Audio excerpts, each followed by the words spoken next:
ଯେତେବେଳେ ପ୍ରଭୁ ହନୁମାନ ଛୋଟ ପିଲା ଥିଲେ ତାଙ୍କର ଶିଶୁ ପ୍ରକୃତି ଏବଂ ଚମତ୍କାର ଶକ୍ତି ହେତୁ ସେ ସବୁବେଳେ ଆଶ୍ଚର୍ଯ୍ୟଜନକ କାର୍ଯ୍ୟ କରୁଥିଲେ। ତାଙ୍କ ମାତା ଅଞ୍ଜନା ଏବଂ ପିତା କେଶରୀ ତାଙ୍କୁ ସର୍ବଦା ସତର୍କ ରହିବାକୁ ଶିକ୍ଷା ଦେଉଥିଲେ। କିନ୍ତୁ ଭଗବାନ ହନୁମାନ ନିଜର କୌତୂହଳ ଏବଂ ସାହସ ତାଙ୍କୁ ନୂଆ ନୂଆ ଦୁଃସାହସିକ କାର୍ଯ୍ୟ କରିବା ପାଇଁ ପ୍ରେରଣା ଦେଇଥିଲେ। ଭଗବାନ ହନୁମାନ ଜଙ୍ଗଲରେ ଖେଳୁଥିଲେ। ଏହି ସମୟରେ ତାଙ୍କ ଆଖିରେ ଝଲସୁଥିବା ସୂର୍ଯ୍ୟ ଉପରେ ପଡ଼ିଗଲା।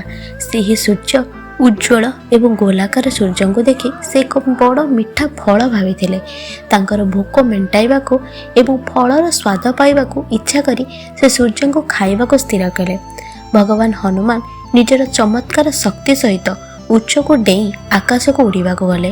ତାଙ୍କର ଗତି ଏତେ ଦ୍ରୁତ ଥିଲା ଯେ ଦେବତାମାନେ ମଧ୍ୟ ଆଶ୍ଚର୍ଯ୍ୟ ହୋଇଗଲେ। ଯେତେବେଳେ ଇନ୍ଦ୍ରଦେବ ଦେଖିଲେ ଯେ ହନୁମାନ ସୂର୍ଯ୍ୟଙ୍କ ଆଡ଼କୁ ଯାଉଛନ୍ତି, ସେ ସଙ୍ଗେ ସଙ୍ଗେ ବଜ୍ରପାତର ଆଘାତ ଦେଇଥିଲେ। ଏହା ହନୁମାନଙ୍କ ମୁହଁରେ ବାଜିଥିଲା, ଯେଉଁଥିପାଇଁ ସେ ଚେତାଶୂନ୍ୟ ହୋଇ ପୃଥିବୀରେ ପଡ଼ିଯାଇଥିଲେ।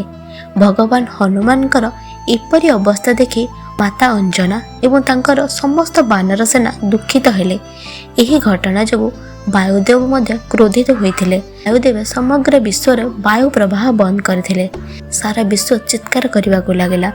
ପଶୁ ପକ୍ଷୀ ମଣିଷ ନିଶ୍ୱାସ ନେବାରେ ଅସମର୍ଥ ହେଲେ। ଏହି ପରିସ୍ଥିତି ଦେଖି ଦେବତାମାନେ ଭଗବାନ ବ୍ରହ୍ମାଙ୍କ ନିକଟକୁ ଯାଇ ଏହାର ସମାଧାନ ପାଇଁ ପ୍ରାର୍ଥନା କଲେ। ବ୍ରହ୍ମା ବାୟୁଦେବଙ୍କୁ ଶାନ୍ତ କରିବା ପାଇଁ ଏବଂ ହନୁମାନଙ୍କୁ ଜୀବନ୍ତ କରିବା ପାଇଁ ନିଶ୍ଚିନ୍ତ କଲେ। ଦେବତାମାନେ ହନୁମାନଙ୍କୁ ବିଶେଷ ବର ଦେଇଥିଲେ। ସୂର୍ଯ୍ୟଦେବ ତାଙ୍କୁ ଜ୍ଞାନ ଏବଂ ଶକ୍ତିର ଆଶୀର୍ବାଦ କଲେ। ଭଗବାନ ଇନ୍ଦ୍ର ତାଙ୍କୁ ଆଶୀର୍ବାଦ କଲେ ଯେ ତାଙ୍କ ବଜ୍ର ତାଙ୍କୁ କୌଣସି କ୍ଷତି ପହଞ୍ଚାଇ ପାରିବ ନାହିଁ। ବାୟୁଦେବ ହନୁମାନଙ୍କୁ ଅପାର ଶକ୍ତିର ଆଶୀର୍ବାଦ କଲେ। ହନୁମାନ ପୁନର୍ବାର ସୁସ୍ଥ ହେଲେ ଏବଂ ଦେବତାଙ୍କ ଆଶୀର୍ବାଦରେ ଅଧିକ ଶକ୍ତିଶାଳୀ ହେଲେ। ସେ ତାଙ୍କ ଭୁଲକୁ ବୁଝିପାରିଲେ ଏବଂ ସୂର୍ଯ୍ୟଦେବଙ୍କୁ କ୍ଷମା ମାଗିଥିଲେ। ସୂର୍ଯ୍ୟଦେବ ତାଙ୍କୁ କ୍ଷମା କରି ତାଙ୍କ ଶିଷ୍ୟ କଲେ। ହନୁମାନ ସୂର୍ଯ୍ୟ ଭଗବାନଙ୍କ ଠାରୁ ବେଦ ଏବଂ ଶାସ୍ତ୍ର ବିଷୟରେ ଜ୍ଞାନ ଗ୍ରହଣ କରିଥିଲେ। କାହାଣୀ ଆମକୁ ଏହି ଶିକ୍ଷା ଦିଏ ଯେ ଆମର ଶକ୍ତିକୁ ବୁଦ୍ଧିମାନ ଭାବରେ ବ୍ୟବହାର କରିବା ଉଚିତ।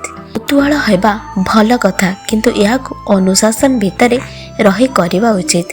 ଆହୁରି ମଧ୍ୟ କ୍ଷମା ମାଗିବା ଏବଂ ନିଜ ଭୁଲକୁ ବୁଝି ସତ୍ୟକୁ ଆପଣାଇବା ଏକ ମହାନ ଗୁଣ, ଯାହାକି ଏହି କାହାଣୀ ଆମକୁ ଶିକ୍ଷା ଦେଇଥାଏ।